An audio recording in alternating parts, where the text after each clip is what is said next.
Maswerteng umaga po mga ka-STL. Narito na pong resulta ng STL Bataan para sa araw na to, first draw. April 5, 2025. Araw ng Sabado. Naway ang mga natayan niyo pong mga numero kanina ay manalo nawa ngayong umagang ito, 11 AM. Kaya kunin niyo na po ang inyong mga tickets. Narito na pong resulta. Ang mga numerong nanalo sa STL Bataan ngayong umagang ito, April 5, 2025, 11 AM. First draw result, 7 at 26. In exact order. Sa lahat po ng tumaya kanina sa STL Bataan para sa first draw ng 7 at 26. Congrats po sa inyo, panalo po kayo.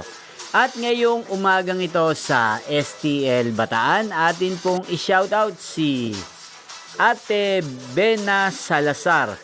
Shoutout po sa inyo, Ate Bena Salazar. Sana po'y manalo din ang mga numerong tinatayaan nyo sa STL. At sa lahat po ng mga taga-Bataan dyan na lagi din pong nanonood sa channel na to, shoutout po sa inyo. Sana'y nasa mabuti po kayong kalagayan. Inyo pong napanood ang resulta ng STL Bataan. Magkita-kita pong muli tayo mamayang alas 4 ng hapon. Thank you for watching.